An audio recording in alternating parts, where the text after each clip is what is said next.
If you don't have a savings account that is earning close to 4% interest, you are literally losing money. I have made hundreds of dollars from keeping my money in a high yield savings account last year. So let's talk about the best high yield savings accounts that are out and available for 2026 that are paying the highest interest rates.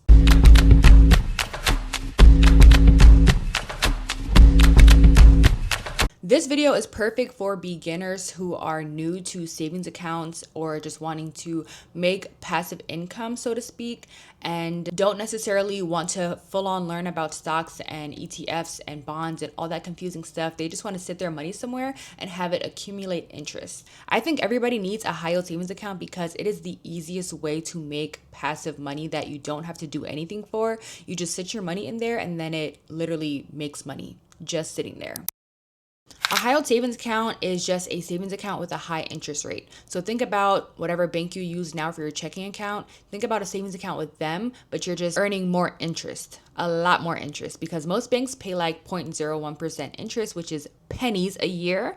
So that's why we put our money in a high yield savings account so that we can get double digit, triple digit numbers back in interest every single month. The best high yield savings accounts are with online banks because they don't have a physical bank. They have less overhead fees, so they can give their customers higher interest rates. There's a few things that I look for when determining if an account belongs in my top 5 best accounts list, starting with the interest rate. Is the interest rate high? Right now, I think you shouldn't settle for less than, I would say, like 3.5%. And I think the highest interest rate that I've seen is about 4.35% because the economy is a little rough right now. We used to be in the 5.2%, but things have changed, but I wouldn't settle for anything less than 3.5%. So a high APY, high interest rate, also no minimum balance required to maintain the account or to earn that rate, because we want it to be a very low maintenance account. We don't want to feel the pressure of having $100, $1,000 in our account to be able to capitalize on that interest. It should be no minimum required, especially if you're a beginner. I also look to make sure that they have no monthly maintenance fees because that kind of defeats the whole purpose. If I am paying you a fee to keep my money with your bank, then what's the point? You know what I mean? Like the whole point of a high yield savings account is for us to put our money in there, let it sit, and the banks pay us for keeping our money with them. So no monthly maintenance fees at all. Another thing that I look for is that the bank is FDIC insured, meaning that there's basically insurance on your money. I think having your money in an online bank can sound very scary, but having that FDIC stamp makes you feel a little bit more comfortable. I don't want Tom, Dick, and Harry's bank that was made last year and they're just trying to figure things out. No, I want a bank that has been established, that has been around, and that kind of knows their ropes and takes good care of their customers. All of the banks that I'm going to list in today's video all fall within these requirements, so let's get right into it. And if I'm looking down, it's because I have my notes on the side. Starting out with number 5, we have Bask Bank. They have a 3.75% APY, which is the lowest rate that I'm going to mention in this video, but it's still pretty good compared to the other banks that are out there right now. They don't have a minimum balance required. There are no monthly fees.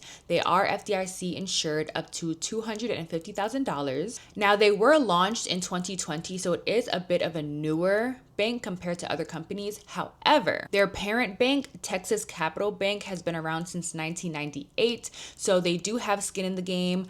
They just opened up this new branch in 2020 to offer high yield savings accounts. But even since 2020 is 6 years, which is a pretty good amount of time, and this bank does come up a lot in my research, so I say it is a pretty reliable source. At number 4, we have Sallie Mae Bank. They have an APY of 3.9%. Again, no minimum balance required, no monthly maintenance fees, and they are FDIC insured up to $250,000. They were launched in 2004 as a private company, and they were previously a government entity for student loans, which I thought was very interesting. It's more of a low-key bank. I haven't seen it come up as much. However, they have a pretty high interest rate, and I've seen nothing but positive reviews. At number 3, we have EverBank, which I have mentioned in my previous videos. They are also at 3.9% APY. No minimum balance required, no monthly maintenance fees, FDIC insured up to $250,000. They were launched in 1998, so they're a veteran. They have been around for some time, and they actually do have a location in New York City, so I thought that was pretty cool. Unlike the other banks that I've been talking about, these are all all online banks besides EverBank. Coming in at number 2, which is Axos Bank, they are at 4.3% APY. And honestly, this one is kind of turning my head a little bit. Reason being, I currently bank with UFB Direct, which they are at 3.26%.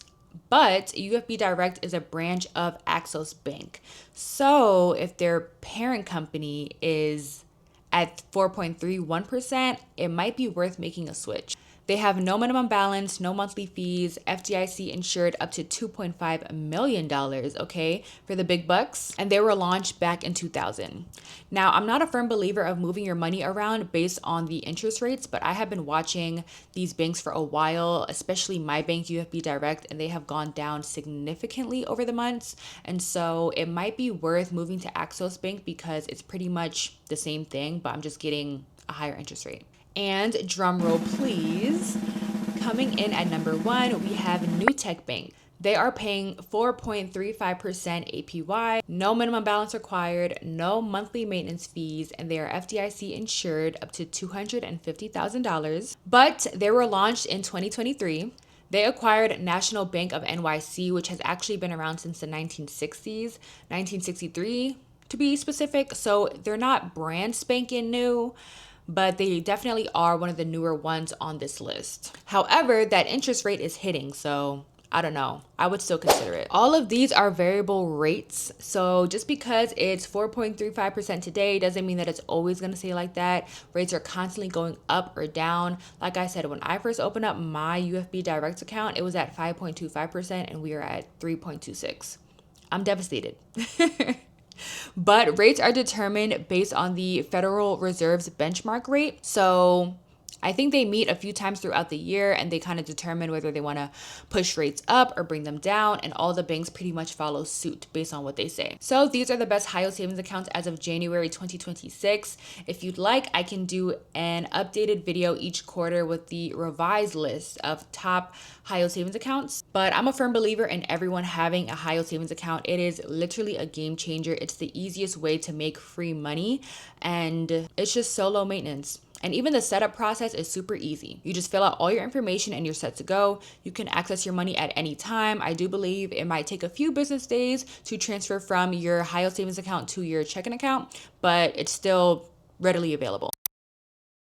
Almost forgot to give you your homework assignment because we are running a very strict program this year. Your homework assignment is to open up a high yield savings account. It could be one from this list that I mentioned or one that you found in your own research and deposit $10. That's it, that's all.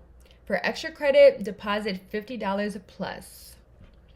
Get to work. And that pretty much concludes today's video. If you liked it, make sure you leave a like and comment savings down below if this video has helped you in any way. Let me know what other videos you want to see and make sure you subscribe for more personal finance and money tips. And I will see you guys in the next video. Bye.